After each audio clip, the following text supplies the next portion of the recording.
The fluorescent lights in the Navy-based dining hall cast harsh shadows across the empty tables as Sarah Martinez walked quietly toward her usual corner spot.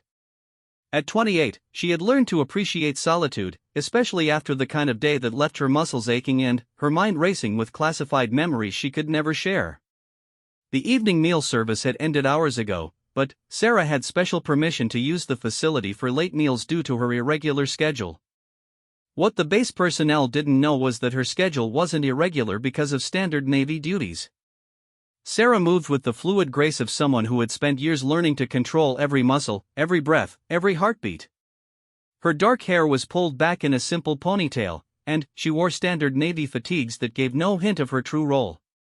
To anyone watching, she appeared to be just another enlisted sailor grabbing a late dinner.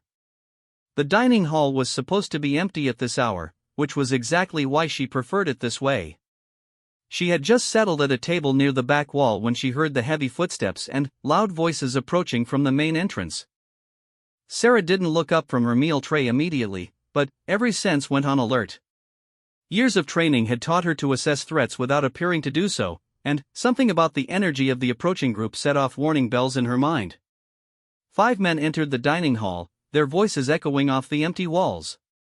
They were trainees from the looks of their fresh uniforms and cocky demeanor, probably in their early 20s and still drunk on the power they felt from their recent basic training graduation. Sarah recognized the type immediately: young men who had tasted just enough military training to feel invincible but not enough to understand real discipline or respect. The leader of the group was a tall, broad-shouldered young man with close-cropped blonde hair and pale blue eyes that swept the room like a predator looking for prey. His name tape read Davidson, and he carried himself with the swagger of someone who had probably been a high school football star before enlisting. Behind him followed 4 others, each trying to match his confident stride but lacking his natural presence.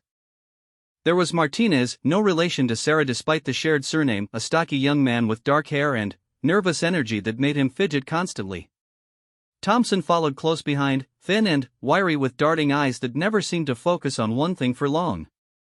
Williams brought up the rear with the others, a medium-built man who seemed to exist in the shadow of the more dominant personalities around him.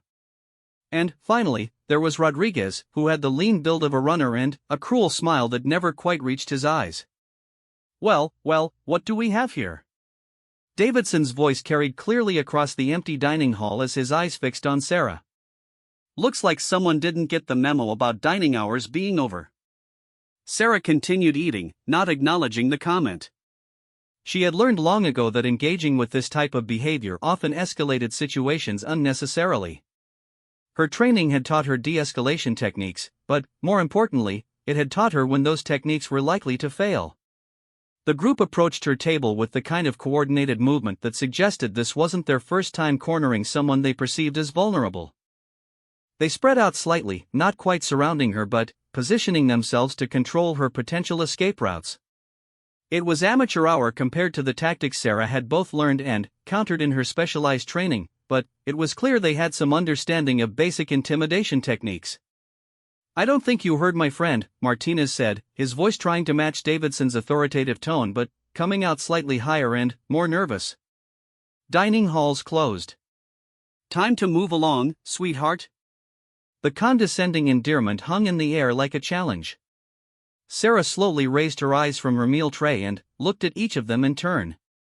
Her expression remained neutral, but behind her calm exterior, she was cataloging everything: their positions, their body language, their apparent skill levels, and, most importantly, their intentions. "I have permission to be here," Sarah said quietly, her voice steady and unassuming. She kept her hands visible and non-threatening, continuing to hold her fork as if she intended to keep eating. "I suggest you check with base command if you have concerns about dining hall usage." Davidson laughed, a sound devoid of genuine humor. "Permission? From who? Look around, honey. There's nobody here but us. And I think there's been a misunderstanding about how things work on this base." The threat in his words was unmistakable now. Sarah's pulse didn't quicken. Years of training had taught her to control her physiological responses, but her mind shifted into a different mode. She began running through scenarios, calculating distances, identifying potential weapons in the environment, and assessing the likelihood that this situation could be resolved without violence. Thompson stepped closer to her table, his thin frame deceptively aggressive. "Maybe she needs help understanding the chain of command around here," he said with a sneer. "Lucky for her, we're feeling generous enough to provide some education." Williams nodded eagerly, clearly following the lead of the more aggressive members of the group. "Yeah, some hands-on training might be exactly what she needs." Rodriguez moved to position himself behind Sarah's chair, cutting off her most direct route to the exit. His cruel smile widened as he leaned down to speak near her ear. "Don't worry, we'll make sure you learn everything you need to know about following orders." Sarah's training kicked into high gear, but outwardly she remained calm. She had been in far more dangerous situations than this, facing enemies who were better trained, better armed, and far more experienced than these 5 young men. But those situations had been in war zones, where the rules of engagement were clear and deadly force was not only authorized but expected. This was different. These were American servicemen, however misguided and potentially criminal their intentions might be. They were on American soil, in a controlled environment where her actions would be scrutinized and judged by military law. She had to be certain of their intentions before she could respond appropriately.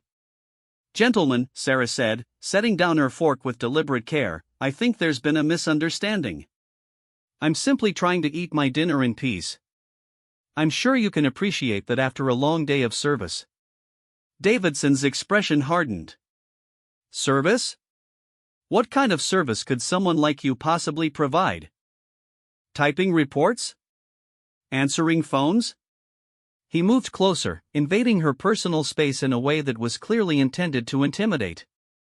"I think it's time you learned what real service looks like." The implications of his words, combined with the positioning of his companions and the isolated location, removed any doubt about their intentions.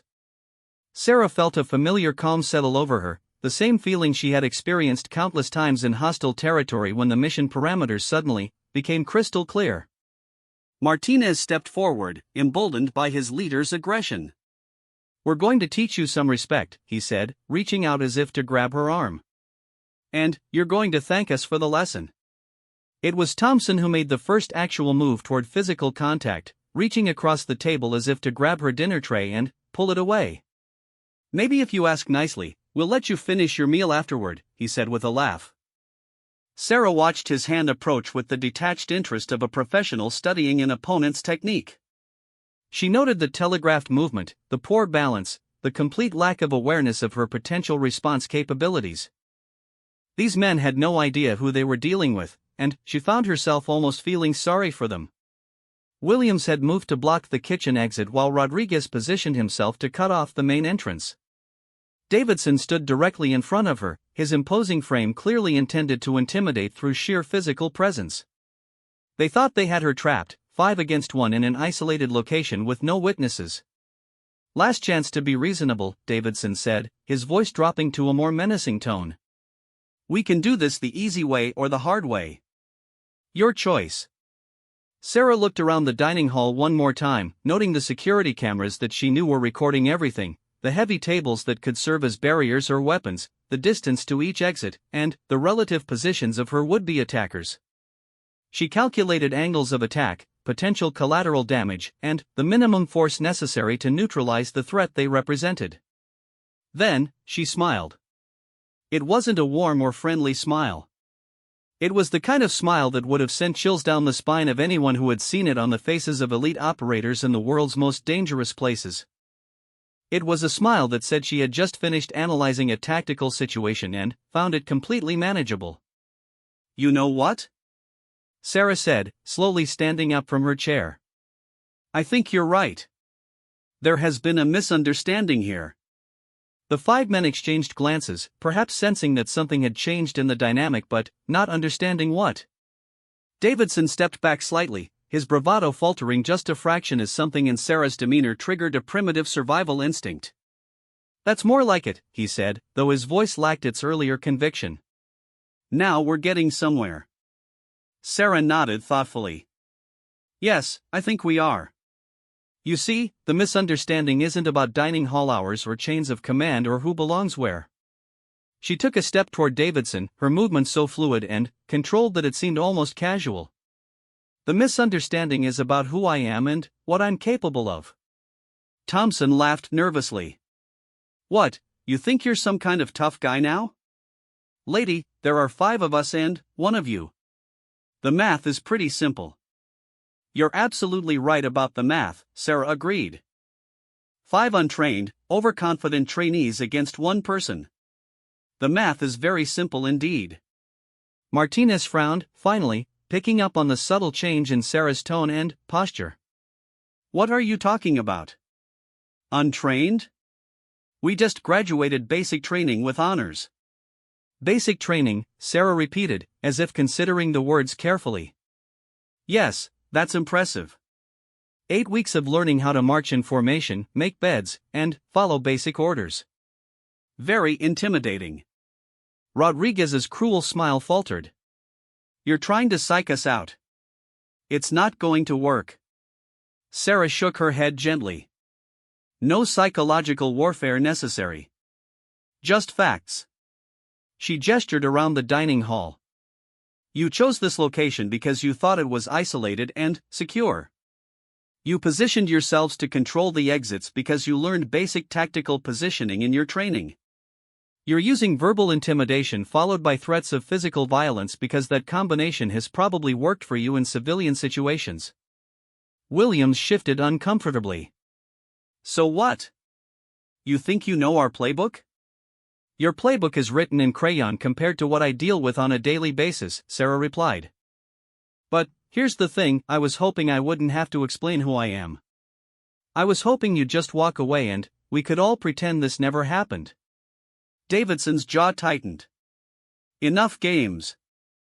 I don't care who you think you are, I don't think I'm anyone, Sarah interrupted, her voice suddenly carrying a tone of absolute authority that made all 5 men instinctively straighten to attention.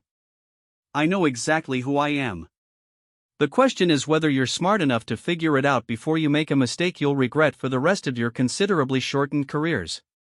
The dining hall fell silent except for the hum of the fluorescent lights overhead. Sarah stood perfectly still, balanced and ready, while the 5 trainees looked at each other with growing uncertainty. Something had fundamentally shifted in the last 30 seconds, and they were beginning to realize that their carefully planned intimidation scenario might not go according to plan. You're bluffing, Davidson said finally, but his voice lacked conviction. Sarah's smile returned, colder than before. In about 10 seconds, you're going to find out exactly how wrong you were about that. The 10 seconds Sarah had mentioned seemed to stretch into eternity as the 5 trainees processed her words. Davidson's confident facade began to crack as he studied her face, looking for any sign of the fear or submission he expected to see. Instead, he found himself staring into eyes that held the kind of steady calm he had only seen in his drill instructors, the ones who had served in combat zones. Time's up, Sarah said quietly. It was Martinez who made the crucial mistake of reaching for her first. His hand shot out toward her shoulder, intending to grab her and establish physical dominance the way they had probably done with other targets. But Sarah wasn't there when his hand arrived. She had moved with a fluidity that seemed to defy physics, stepping inside his reach while simultaneously redirecting his momentum. Martinez found himself stumbling forward, off balance and confused, as Sarah's hand made contact with a pressure point on his wrist. The pain was immediate and overwhelming, causing him to cry out and drop to one knee. Thompson, seeing his companion go down, rushed forward with his fists raised. He had been in plenty of bar fights and thought he understood hand-to-hand combat. He threw a wild right hook that would have connected solidly with most opponents, but Sarah simply wasn't where he expected her to be. She ducked under his swing with minimal effort, came up inside his guard, and delivered a precise strike to his solar plexus. The blow was perfectly calculated, hard enough to incapacitate him temporarily but not hard enough to cause permanent damage. Thompson doubled over, gasping for air that wouldn't come, and collapsed beside Martinez. What the hell, Williams started to say, but his words were cut off as Sarah pivoted toward him. The look in her eyes stopped him mid-sentence. It was the look of a predator that had been cornered and was no longer playing defensive. Rodriguez and Davidson exchanged glances, both realizing simultaneously that they had made a catastrophic error in judgment. The woman they had thought was an easy target had just neutralized two of their companions in less than 5 seconds, using techniques that were far beyond anything they had learned in basic training. "Who are you?" Rodriguez asked, his voice barely above a whisper. Sarah straightened, no longer bothering to maintain her unassuming posture. When she moved now, it was with the controlled precision of someone who had been trained to be a human weapon. Every step was calculated, every gesture economical and purposeful. "Sarah Martinez, Petty Officer First Class, United States Navy," she said, her voice carrying the crisp authority of someone accustomed to giving orders in life-or-death situations. "But that's not the information you really need right now." Williams backed toward the wall, his earlier bravado completely evaporated. "We didn't know you didn't know because you didn't ask," Sarah interrupted. "You made assumptions based on my gender, my size, and the fact that I was alone. In a combat zone, those kinds of assumptions get people killed."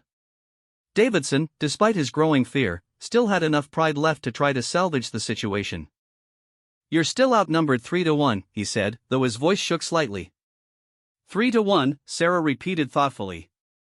"You know, in Afghanistan, I once found myself outnumbered 15-1 when my position was overrun during a classified operation. 15 Taliban fighters, all of them combat veterans, all of them armed with automatic weapons." She took a step toward Davidson. "Would you like to know how that situation ended?" The dining hall was dead silent except for Martinez and Thompson's labored breathing as they slowly recovered from their encounters with Sarah's combat skills. The three remaining trainees found themselves backing away from her without conscious thought, their bodies responding to primal survival instincts. "The Navy doesn't train women for combat operations," Williams said weakly, clinging to his preconceptions like a life raft. Sarah's laugh was sharp and humorless. "The Navy doesn't officially acknowledge a lot of the things I do. But, if you gentlemen would like a demonstration of some of the skills they don't officially teach women, I'm more than happy to oblige." Rodriguez held up his hands in surrender. "Look, we're sorry, okay? We didn't mean any real harm. We were just what?" Sarah's voice cut through his explanation like a blade. "Just planning to assault a fellow service member? Just thinking you could intimidate someone you perceived as weaker? Just assuming that your numbers and your gender gave you the right to threaten and abuse someone?" She began walking toward them, her movements so controlled and predatory that all three remaining men continued backing away despite themselves. They found themselves pressed against the far wall of the dining hall with nowhere left to retreat. "You want to know who I am?" Sarah continued, her voice dropping to a dangerous whisper. "I'm someone who has spent the last 6 years of her life in places you can't pronounce, doing things you can't imagine, fighting enemies who would use your intestines as decoration if they caught you." Davidson swallowed hard. "We get it, you're special forces or something." "Not special forces," Sarah corrected. "Something that officially doesn't exist. Something that the Navy trains for missions that never make it into the history books. Something that learns to kill in 17 different ways before breakfast and considers that light morning exercise." Williams was visibly trembling now. "We're sorry. We'll leave. We won't say anything about this." "Oh, you'll definitely be talking about this," Sarah said. "The question is who you'll be talking to and what exactly you'll be saying." She stopped about 6 feet away from them, close enough to strike if necessary but far enough away to demonstrate that she didn't consider them a serious threat. Behind her, Martinez had managed to get to his feet, cradling his injured wrist, while Thompson was still struggling to catch his breath. "You see, gentlemen, you've put me in a very difficult position," Sarah continued. "Officially, I don't exist in the capacity that just saved your lives. The Navy has no record of training me in the techniques I just used on your friends.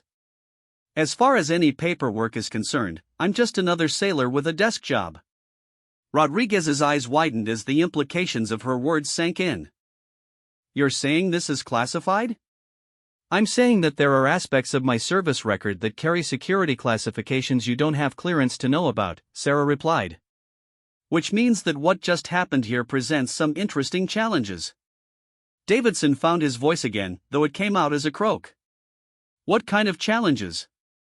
Sarah smiled, and, once again, it was the kind of expression that belonged on a battlefield rather than in a dining hall. The challenge of explaining to my superiors why 5 basic training graduates attempted to assault a Navy SEAL and lived to tell about it. The words Navy SEAL hit the 5 trainees like a physical blow.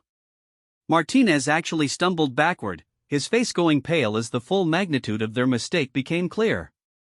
Thompson's breathing became even more labored as panic set in. "That's impossible," Williams whispered. "Women can't be SEALs." "Officially, you're correct," Sarah agreed. "The Navy doesn't allow women in the SEAL teams. But, there are certain classified programs that train female operatives to the same standards for specific mission requirements. Programs that don't officially exist and operators who never appear on any public rosters." She let that information sink in for a moment before continuing. "So you see, what we have here is a situation where 5 trainees attempted to assault someone who has been trained to eliminate threats with lethal force in the defense of national security interests." Rodriguez was shaking his head frantically. "We weren't really going to hurt you. We were just trying to scare you, maybe teach you a lesson about respect." "A lesson about respect," Sarah repeated. "How interesting. Would you like me to teach you a lesson about respect? Because where I come from, respect is earned by actions under pressure, not by intimidating people you think can't fight back." Davidson straightened slightly, trying to reclaim some dignity. "What do you want from us?" "What I want," Sarah said, "is for you to understand the severity of what just happened here. You didn't just attempt to assault a fellow service member. You attempted to assault someone who has been entrusted with national security secrets and trained to respond to threats with whatever force is necessary." She gestured toward the security cameras mounted on the walls. "Everything that happened here has been recorded. Every word you spoke, every threat you made, every move you made toward me. That footage is automatically reviewed by base security and flagged for any incidents involving violence or harassment." The 5 men looked up at the cameras with growing horror, realizing that their entire plan and execution had been captured on video. Their faces, their voices, their intentions, all of it permanently documented. "By tomorrow morning, this incident will be on the desk of the base commander," Sarah continued. "By tomorrow afternoon, it will be in the hands of Naval Criminal Investigative Service. By the end of the week, each of you will be facing charges that could end your military careers before they really begin." Thompson finally managed to speak, his voice still strained from the blow to his solar plexus. "What charges?" "Attempted assault on a military service member. Conspiracy to commit assault. Intimidation and harassment. Conduct unbecoming of a United States sailor." Sarah ticked off the charges on her fingers. "And that's just from what happened in the first 5 minutes. If we want to get creative, we could probably add attempting to compromise classified personnel and threatening national security assets." Martinez cradled his injured wrist and looked like he might be sick. "Our careers are over." "Your careers are definitely over," Sarah confirmed. "The question is whether you're going to face civilian charges as well, or whether this stays within the military justice system." Williams pressed himself against the wall as if he could somehow disappear into it. "What would it take to keep this in the military?" Sarah studied each of them for a long moment, watching as they processed the magnitude of their situation. She could see the fear in their eyes, the dawning realization that their lives had just taken a dramatic turn for the worse. "Here's what's going to happen," she said finally. "You're going to walk out of here and report directly to your commanding officer. You're going to tell him exactly what happened in this dining hall, leaving out no details. You're going to request immediate transfer to different units so that you never have to see me again." Davidson frowned. "That's it?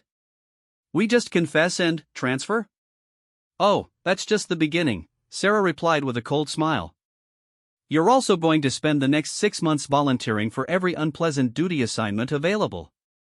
Kitchen duty, latrine cleaning, inventory counts. If it's dirty, tedious, or generally miserable, you're going to volunteer for it." Rodriguez shook his head. 6 months of the worst assignments on base? "Consider it a learning experience," Sarah said. "Every time you're elbow deep in a grease trap or scrubbing a toilet, you'll have time to think about the choices that led you there. And, maybe, if you're very lucky and very dedicated to becoming better sailors, you might eventually earn the respect you thought you could take by force." Thompson struggled to his feet, still holding his midsection. "And, if we do all that, you won't press additional charges?" "I won't press additional charges," Sarah confirmed.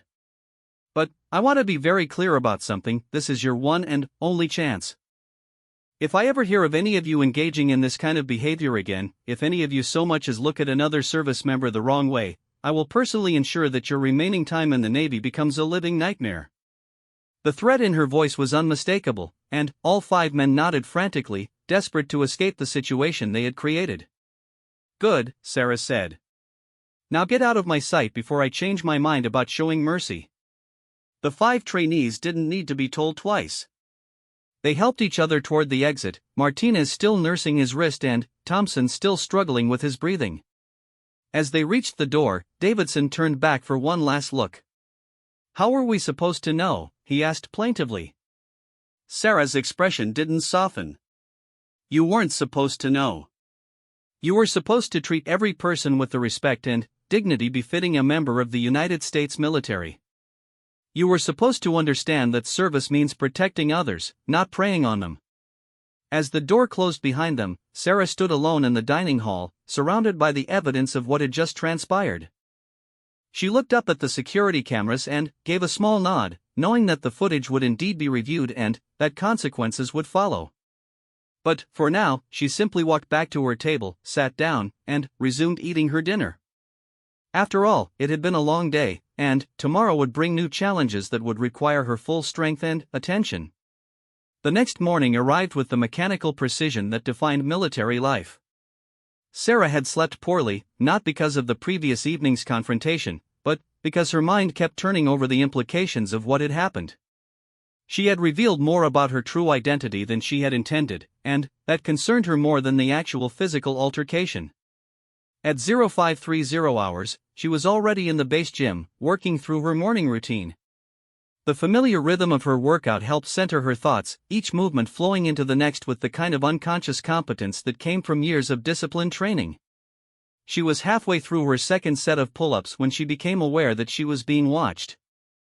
Commander James Harrison stood in the doorway of the gym, his weathered face impassive as he observed her workout. Sarah had worked with Harrison on several classified missions over the past 3 years, and she knew that his presence here this early in the morning was no coincidence. She completed her set and dropped to the floor, grabbing a towel to wipe the sweat from her face. "Good morning, Commander," she said, her tone neutral and professional. "Walk with me, Martinez," Harrison replied, his voice carrying the kind of authority that made it clear this wasn't a request. They left the gym together, walking across the base in the gray pre-dawn light. Other early risers were beginning their daily routines, but Harrison led Sarah away from the main thoroughfares toward the administrative buildings that housed the offices dealing with classified operations. "Interesting evening you had yesterday," Harrison said without preamble as they walked. "Yes, sir. I assume you've seen the security footage." "I have. Along with the base commander, the duty officer, and 3 investigators from NCIS." Harrison's tone remained carefully neutral. "The 5 young men involved have already been interviewed separately. Their stories are remarkably consistent, which is either a testament to their honesty or evidence of a very well-rehearsed lie." Sarah glanced at her commanding officer. "What's your assessment, sir?" "My assessment is that 5 idiots bit off considerably more than they could chew and are now desperately trying to save their careers." Harrison stopped walking and turned to face her. "The question is what we do about it."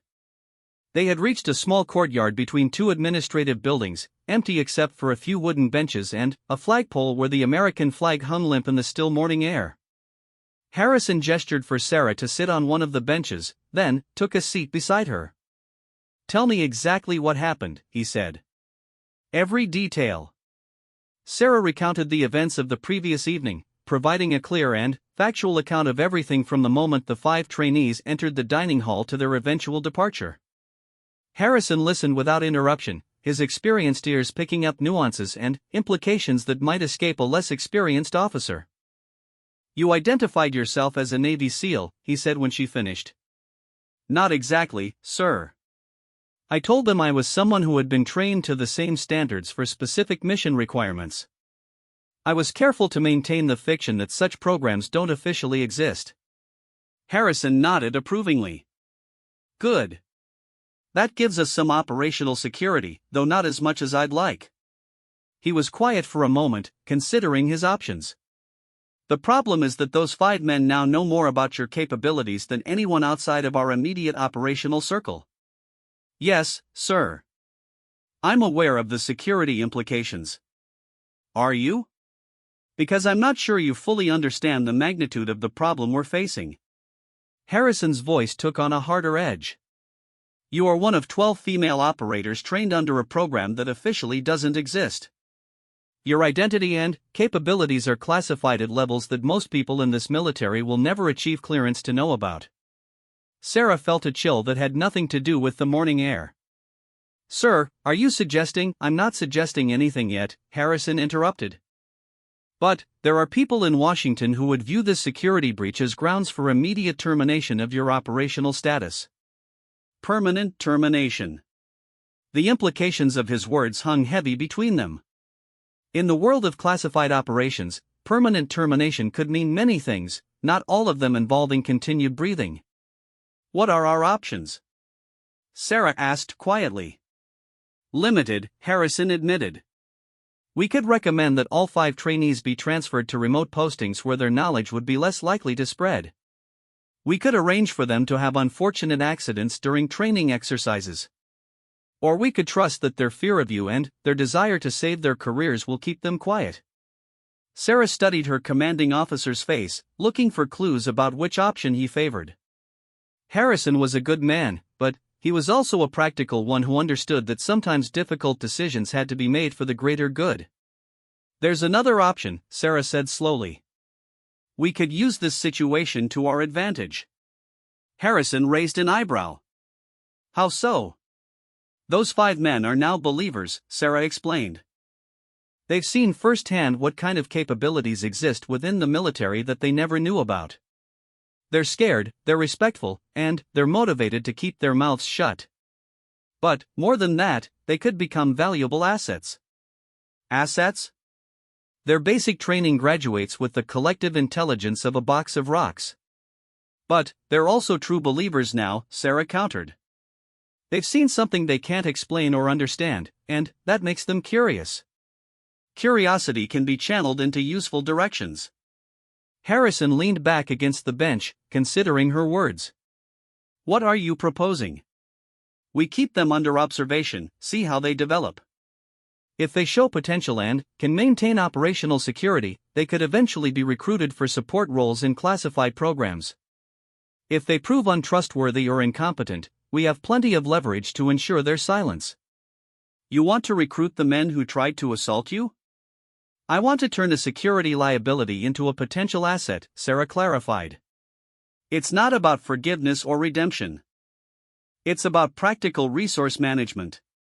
Harrison was quiet for several minutes, weighing the options. Finally, he nodded slowly. It's unconventional, but it might work. We'll need to monitor them closely, and any sign of a security breach means we move to more permanent solutions. Understood, sir. Good. Now, let's discuss your immediate situation.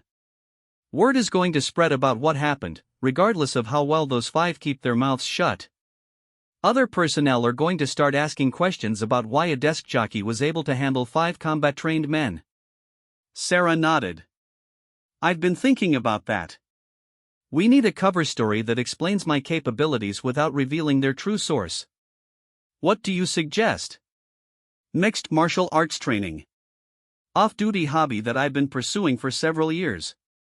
It explains the hand-to-hand combat skills without raising questions about classified programs. Harrison considered this. It's plausible. We can create documentation showing you've been taking classes at civilian gyms near your previous duty stations. Competition records, instructor certifications, the whole package. What about the tactical awareness and threat assessment capabilities I displayed? Previous deployment experience. You were in Afghanistan, officially as an intelligence analyst. We can expand that record to include some field work that exposed you to combat situations. Nothing classified, just enough real experience to explain your situational awareness. They sat in comfortable silence for a few minutes, watching as the base began to come alive around them. Early morning PT groups jogged past in formation, their cadences echoing off the surrounding buildings. The smell of breakfast cooking in the nearby mess hall drifted across the courtyard on the morning breeze. "There's one more thing we need to discuss," Harrison said eventually. "Your emotional state." Sarah frowned. "Sir?" "You revealed classified capabilities to protect yourself from what was essentially a harassment situation. That suggests either poor judgment or compromised emotional control. Either one is a problem for someone in your position." Sarah felt a flash of anger but kept it carefully controlled. "With respect, sir, I was facing a legitimate threat from 5 men who had cornered me in an isolated location with clear intent to commit assault. I used the minimum force necessary to neutralize the threat while maintaining my cover to the greatest extent possible." "And if they had been actual enemies? Foreign operatives or terrorists instead of misguided American servicemen? Then, they would be dead, and we wouldn't be having this conversation about security breaches." Harrison smiled grimly. "That's what I needed to hear. You're still thinking like an operator, not a victim. Good." He stood up from the bench and checked his watch. "You have a meeting with the base psychiatrist in 2 hours. Standard protocol for anyone involved in an altercation like this. Give her the mixed martial arts story and emphasize that you felt threatened but maintained appropriate restraint." "What about the NCIS investigation?" "I'll handle that. By the time they finish their interviews and paperwork, this will be filed as a harassment incident that was resolved without serious injury. The 5 trainees will receive appropriate disciplinary action, and you'll be commended for showing restraint in a difficult situation." Sarah nodded, understanding that Harrison would use his considerable influence to ensure the investigation concluded quietly and without deeper scrutiny of her background. "One last thing," Harrison said as they prepared to part ways. "I want you to know that your performance last night was exemplary. You protected yourself, protected the integrity of the program, and potentially turned a liability into an asset. That's exactly the kind of thinking we need from our operators." "Thank you, sir." "Don't thank me yet. The next few weeks are going to be challenging as we monitor the fallout from this incident. Stay alert, maintain your cover, and report anything unusual immediately." As Harrison walked away toward the administrative buildings, Sarah remained on the bench for a few more minutes, watching the sunrise paint the sky in shades of orange and pink. She thought about the 5 young men who were probably lying awake in there.